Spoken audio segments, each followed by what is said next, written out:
Hello and welcome to the Roker Report Lasses podcast in association with Sunderland Community Soup Kitchen and Her Game 2, the campaign against sexism and misogyny in football. Sunderland AFC women won 2-0 away at Crystal Palace last weekend, and they play London City Lionesses at 11 a.m. this coming Sunday at Appleton. Every week we try to bring you a Twitter space, which is a live broadcast on the RR Lasses Twitter account. And this week I was delighted to be joined by some special guests alongside regulars Graham Field and Ant Waterson. But yeah, let's get into the game then. Obviously, we've had the pleasure of watching the majority of it thanks to the FA player. I think it was quite an open game, wasn't it? Quite even. We defended really well, trying to catch them on the counter attack. Really well set up, I think, by Mel Ray to play five at the back with Abby Holmes, and Louise Griffiths playing as the wing backs, and Megan Beer slotting into that third centre half. So it made for a little bit of a defensive formation, but it gave us that chance to get Emily Scarway on the ball and support her quite ably as well.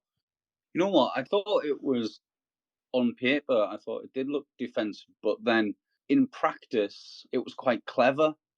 We allowed them time on the ball at the back, which we have done over the past year or so in terms of dealing with some of the kind of the top sides in the league. But when we did press, we pressed about like 2/3 of the way up the pitch, and we won the ball in the midfield a lot. It was a battle in there, and obviously there were one or two meaty challenges, etc.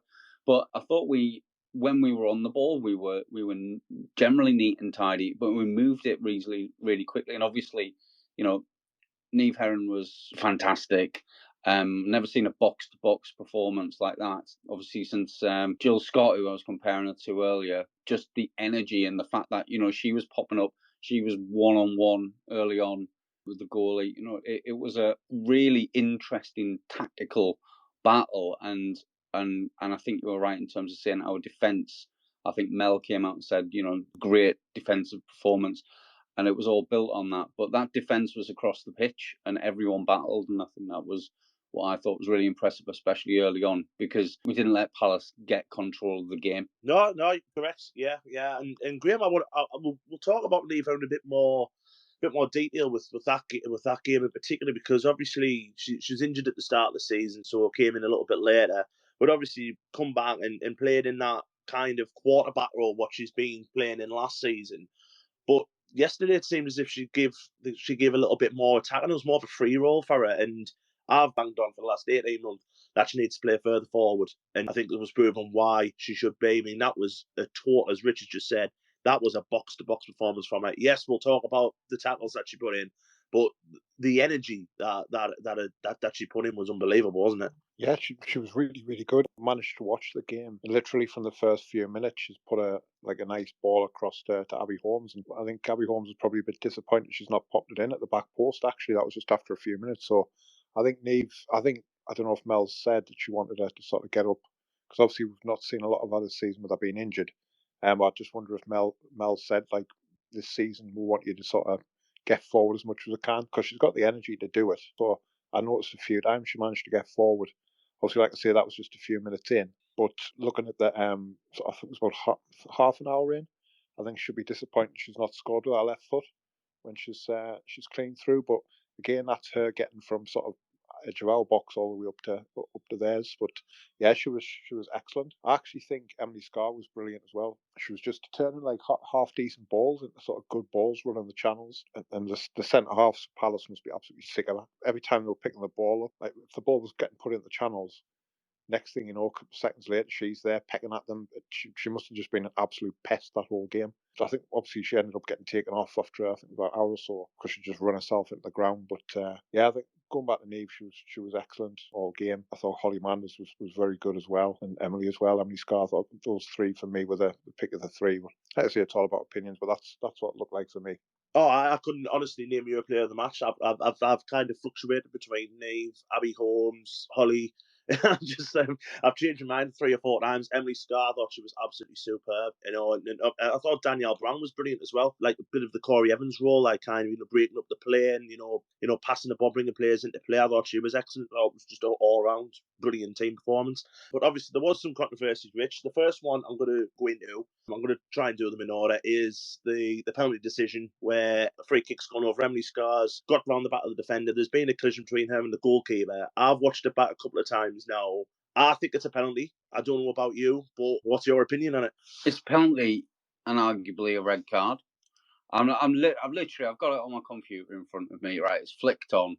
Then number 2 knocks it back towards the goalkeeper. Goalkeeper doesn't get there. Scarr does get there. Goalkeeper knee height into her solar plexus, and she's down on the ground for a good 3 minutes trying to recover from basically being kicked in the chest. But I'm looking at it clear as I can, in as clear resolution as I can on the FA play right at the minute. Keep rolling it back, and she's not won the ball, Fran Kitchen, and she has taken out Emily Scarr. Anywhere else on the pitch, that is a free kick and possibly a red card for dangerous play, because she missed the ball. She went for the ball. She was going for the ball. She only had eyes for the ball. She didn't get the ball. Scarr did get the ball, and Scarr was taken out. But she got up and she made the difference later in the game, and it didn't cost us, but it could have cost us in a tighter game. But I think overall, but we were good value for the win, and we can't let decisions like that, affect us in the long term. And do you know what? I don't think it's a penalty. I totally disagree. I normally agree, like with you two on a lot of the stuff. I just think you never get stuff like that. Like I honestly, they're just both bumping it. Like they're both hitting into each other. And keepers now, and right, whether it's right or wrong, keepers now, when things like that happen and they challenge each other, there's never a penalty. We were then joined by Mike Kuehl, who runs the Eagle Eye View blog and podcast and is one of the regular voices on the terraces down at Palace. We started by discussing whether Niamh Heron should have received a red card in the first half for a heavy tackle in the middle of the park. It's a silly tackle. Are you saying it's red? Yeah, I mean, at the time we were calling for. You can probably hear it on the player. We were shouting for the red. I think the thing was, we'd already had. I mean, from our perspective, we were already a bit frustrated because there'd been a flurry of offsides, which I'm sure probably were. But obviously, when you're there, we're looking at it thinking that's not offside. So we'd already a bit wound up, annoyed with referees and stuff. I didn't see because it was over to our left. I didn't see the collision that took your player down for the head injury, but we saw her down, and you could see the Sunderland players want the ball to be kicked out. But obviously, the rules are if it's not a head injury, they don't have to. But we hadn't seen that at the time. But I think because your player was down, that was a problem. The tackle in itself was reckless. I think, but it very much smacked when you looked at the body language because of what where everyone was trying to get the attention on the player down. It felt like at that moment in time there was intent, a frustration. When someone, I mean, we see it with Wilf all the time, where he gets an injustice against him, and then he goes chasing after him. The next thing he's going to do is a foul that's an intended foul, and it very much felt like that's what was done. But the foul itself was not great either, and it's one of those. Sometimes referees will give a yellow, but it could have very easily have been a red card without a doubt. I agree that it was not a good tackle by Niamh Heron, and I agree about the intent as well. The only mitigation, I think, is the fact that the ball shouldn't have been in play, because the one down on the left, it wasn't just the ball needed to be kicked out. The referee bottled that, or the liner bottled that, because that was late and it was dangerous as well. And I think Niamh's still only young, and I think she reacted emotionally to the fact that Louise Griffiths had basically been taken out and nothing been done about it. Now she's got to learn from that, and keeping your head in those situations, because she's so important to the way that we play. And if she'd saw red then, it would have been a very different game. But Mike was fulsome in his praise for the way that Sunderland approached the game. I thought Sunderland played really well. I thought you were organised. I know from speaking to you guys previously that Mel Ray's meticulous in their preparation, and I thought you came down there, you have looked at what we've done before, have identified that our back three, our centre backs, are slow. We had Anna Philby, our best one, sitting on the bench as well. And time again, you got the ball, and what with one easy pass, you were running in behind us, and because we were just so slow. And I think you identified that. And I think in the first half, we played a couple of diagonal balls, and actually they beat your back line, and we had someone running in. You weren't picking them up. We did it about 3 times, a couple of offsides. We never did it again. And then we couldn't. I think second half, for ages, we just run along the box because your back line was so solid, and no one was having a shot. We couldn't find a way through it. We just didn't have the invention until Paige Bailey-Gale and Shauna Guyot came on. And then we kind of put you under pressure. But no, I thought we couldn't put more than 4 passes together. So our performance wasn't great. There's a couple of issues around our selection. And so for us, it was very frustrating how we started. But I said on our podcast last week with Graham on it, going into the game, Sunderland, you're a better team than where you were positional-wise. We knew that. We knew from last season there were always tough, tight games, and it was going to be a difficult game. And we are the masters of, if you're on a bad run, we'll end it for you. So there was part of it, and knew you were gonna beat us because you hadn't won yet, and we give that gift. But no, as I say, I think Neve. Well, other than that moment, was quality in the middle, and I think you got the game plan right, apart from the spell after the subs, and then the second was a complete error from AJ that gifted you that goal. But neither here nor there. You're already 1-0 up, and we weren't going to score by then. We couldn't not talk about the goals the lasses scored. Emily Scarr and Katie Watson on the score sheet, and Katie Watson was also voted Championship Player of the Week on her 17th birthday this week. So we were joined for this section by the long-suffering Sunderland fan Ian Todd, who was at the game on Sunday. First one, so in the second half, I think it's Abby Holmes, and it does a really, really good cut in and run, releases Neve Herron, who has a shot. It's quite well saved, actually. I think it's a decent save from the goalkeeper, Rich. But there's Emily Scarr to tap it in. And to be honest, I think by that point, I would just say on that basis, we probably just about deserved that. Totally. As much as they had a lot of the ball in the first half, we were the better side throughout. Completely deserved the goal. Watching it back and now watching the highlight, it was thoroughly well deserved. And I have to say, Abby Holmes, she was why we scored that first goal. That run across was so powerful. But it's not just that; she continued it on, and she gave Neve the space to take the shot. And it was really nice to see Scarzy actually in a striker's position, and you can see she's peeled away from her marker when Neve shot, and their centre back was watching Holmes's run round the back rather than watching Scarr, and Scar's standing there right in the striker's position, exactly where you want a striker for the finish. So as lucky as it was that the keeper didn't hold on to it, you've got to be there, and that's why a striker is a striker. And it's nice to see. There's been a couple of occasions recently where Scar's look like a striker, not like a winger filling in, and hopefully she's probably learning a trade as a centre forward. I mean, talking to Mel after the game, she said that one of the things they'd been concentrating on training during the week is making sure there was a second person there if the goalkeeper spilled the ball or, it bounced off somebody and came back out. And as you have identified, Scarzy was in the right position at the right time to just pop the ball away.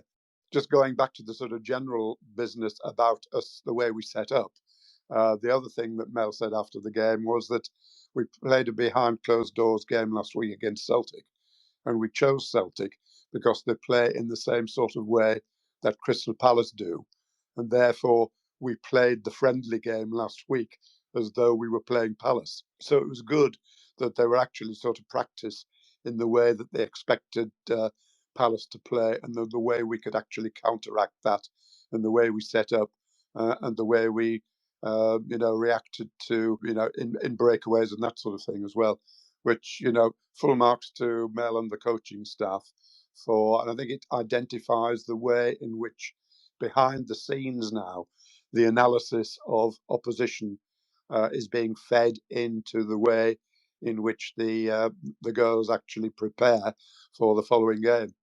I totally agree with you about that Celtic friendly. I think it finished 2-2. I want to say, I'm sure someone mentioned it during the week. It was 2-2.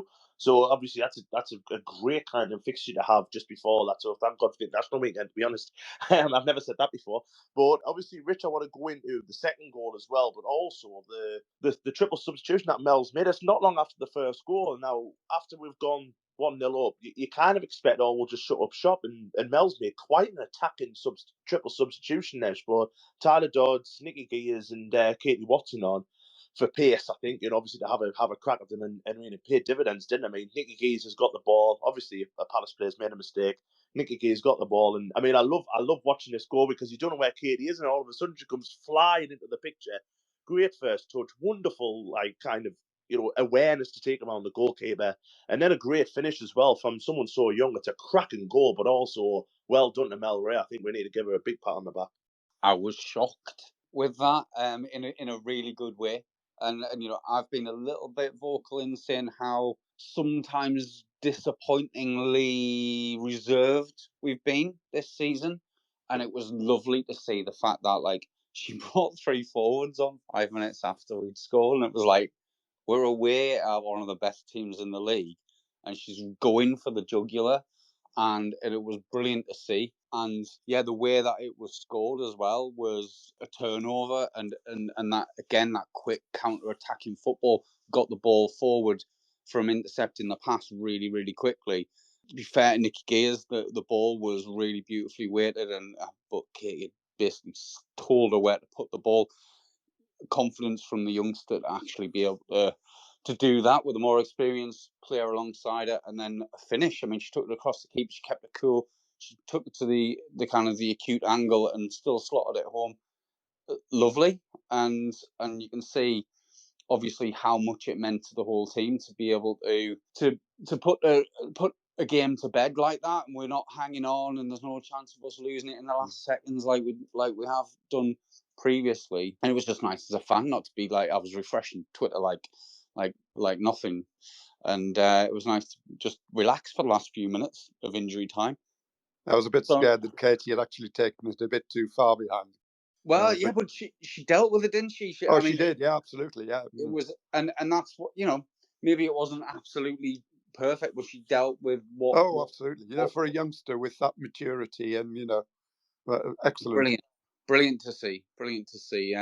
Yeah. So I just thought it was great, and the intervening period after the substitutions, where they were putting pressure on our goal, we seemed to deal with that really, really well. Claudia didn't have to make great saves, but she was actually really commanding, and she didn't spill anything. I think that's really, really important for a goalkeeper to do the basics, because that's what inspires the confidence. Yes, so all in all, I mean, it's by far our best performance of the season, and I'm just really happy that we've got those 3 points, and I think we can move forward, because we've got games now. There's not too many breaks until Christmas, so we've got a series of games, and I think actually that's what we need, is that kind of momentum, is not to have these big breaks. You've segued it lovely into my next question for Ian. Is obviously next week we've got London City Lionesses, and obviously they're near the top, like what Palace were before we played them. They've had a great win yesterday, beating Coventry. I think it was 5-0. They're obviously, we don't know that much about them. They're always up there or thereabouts. But going into next week, Ian, we can play without any fear now. That kind of, the monkey's off the back a little bit with getting the first win, and obviously, I think they could play without a little bit of fear. They've come out of the shells a little bit more, I think, next week, so it's going to be an interesting one. Yeah, I think so. Yes, it's going to be a bigger challenge perhaps than Palace was in respect of league positions, because as you say, London City are doing really well at the moment, and again, we don't really know that much about them, but we are at home. Hopefully we can get a decent crowd behind us. Certainly, the girls themselves must have taken a huge amount of not just satisfaction, but enthusiasm and confidence from their performance. And hopefully, we can carry that forward to next Sunday. Once I can actually get there. I was literally just about asking that. You coming up, because it's a double header, isn't it? The both at home. Well, it is. I've twice been prevented from coming by rail strikes, of course. But yes, fortunately at the moment it appears that trains are running on Saturday, and I can stay over for Sunday's game. Yes, because obviously they are up there. They'll be there on merit. It'll be a very, very difficult game. Are you expecting Mel to keep it as it is, keep the side the same, and then do what you did in the second half and bring on more attacking substitutes as the game goes on? Yeah, I would think so. I mean, don't if it ain't broke, don't fix it. There were no complaints about any of the players yesterday of not putting in sort of performance that we expected of them, and they deserve a chance again next week. Barring injuries, of course. But no, the formation seemed to work. We've got one or two other options sort of on the wide side of the pitch, like, Jessica Brown, for example.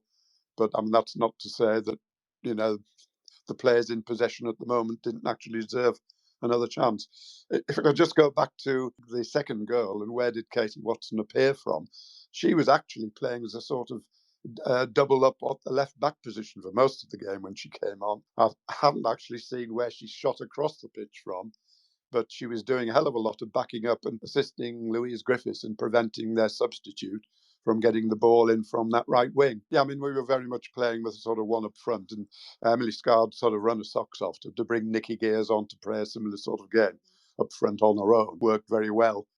It's been a hell of a week for the RTC. I was at the Durham Sestry game against Newcastle, and Yeah. it was just a fluctuation of RTC players there. Daisy Burt, Yes, and yeah. Poppy Pritchard, who scored an absolute wonderful goal. But we've obviously got Gracie there. There's a few of the RTCs play for the under-23s, and obviously with Katie scoring yesterday, I mean, that talent sort of pool just keeps on getting better and better, doesn't it? It is, absolutely, yes. And I fear at the moment that the under-23 side aren't getting as competitive a game as we would like them to. They almost ought to be in a higher league, but I'm not sure where they could actually play in their first season other than where they are now. But they seem to be sweeping everybody aside at the moment. And certainly from that squad, not that there are any spaces in the senior squad at the moment, but from that squad, there are obviously one or two players who we would hope before the end of the season will get an opportunity to step up. Daisy Stokos is another name that has been mentioned, seems to be doing very well as well. The Sunderland Women Under-23s team have made an amazing start to the season, with youngster Daisy Stokos, who was just mentioned there, being one of the standout players. Ant and I were delighted to be joined for the final part of the Twitter space by her dad, John. Families play an absolutely crucial role in the development of young footballers, and I began by asking him about how it feels to have a budding sportswoman in the family. Yeah, she can turn around to a bit of cricket as well. So I'm just mindful of the fact that I'm not to be an embarrassing dad tonight, but no, we're really proud of her. Whatever she's doing, and she's doing really well with her football and cricket at the moment. And it would be fair to say it's surreal seeing her playing in red and white stripes. I mean, just a couple of questions I've got. Obviously, you've obviously got your daughter playing, and my little cousin's one of the coaches, so it is kind of like a family affair for me as well. But obviously, with the 23s being really, really new, obviously it wasn't, announced until about May, June time, and obviously announced this pool, and we all expected it would be the RTC just doing that step up, but the RTC a few of them went to separate ways. A couple joined like Newcastle, this, that, and the other. So, what was kind of the process of getting Daisy into the under-23s? We saw on the Sunderland website that there were going to be trials for the under-23s. Middlesbrough, Daisy had been at Middlesbrough for a couple of seasons.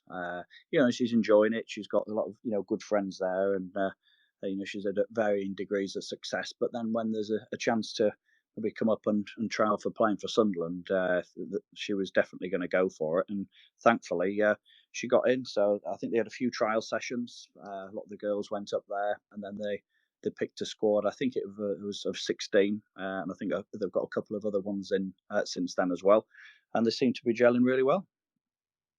Yeah, I mean, the season started off, and you couldn't have asked for a perfect start. I think on the last stat I read, I think it's 25 goals, non-conceded, won every game. Last week against Darlington, obviously Darlington were the team to beat. I think they were the ones who expected a challenge. We kind of brushed on the side, but I think it's been really like kind of encouraging of how quickly they have actually gelled. I mean, we've seen obviously players coming in during the season as well. Obviously, it was Laura Danks who's come in and just.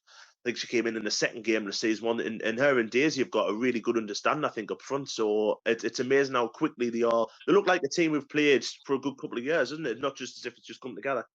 Well, I think so. Yeah, you can see they're really getting an idea of the different roles in the team. I think it might not have been a bad thing for them. They lost the cup match earlier on in the season against South Shields, who were really strong side, well drilled, a lot of experience. And I think if the girls thought they were going to play and win every game, it'll have just given them a bit of a not a wake up call, but I don't think you'll have done them too bad at all. And to be honest, even in that game, I thought they acquitted themselves really well. bearing in mind it was their, the first sort of competitive game. So it was good to see them up against them because, at the weekend it was a bit of an easier game. That's not dismissive of Chesterley Street because, they got stuck in and played right up to the final whistle. But I think, like you've already touched on, I think Darlington, who we played a couple of weekends back, they were a solid side, decent side, but I think we just had more up front, which gave us the win. Yeah, definitely agree. And obviously, with what's left to come up, obviously there's another Darlington game next week. They've started well as well. I think they're second or third in the league, so it's another tough test. I think they're coming thick and fast, aren't they? Yeah, I think they're all going to be tough in the different ways, and it's going to be tough for some of the girls as well because there's real competition for places as well. But I think having this start that they've had in the league, 4 out of 4, not conceding anything, they're really on a high, and it's nice. You can see they enjoy playing together as a team, and it's going to be good to see them grow into the season even more. I think it's a good league to be in, obviously, because all like obviously under 23, but there's a lot of them are 17, 18, the young side, even for that like kind of level, and going into the Dev League, which is the league below. I think it would have been far too easy, but I think it's a really good kind of experience for them to play with women. There's the opposition's sturdy women, good players as well. So it's a great thing to get your teeth into what is the first kind of step into semi-pro football.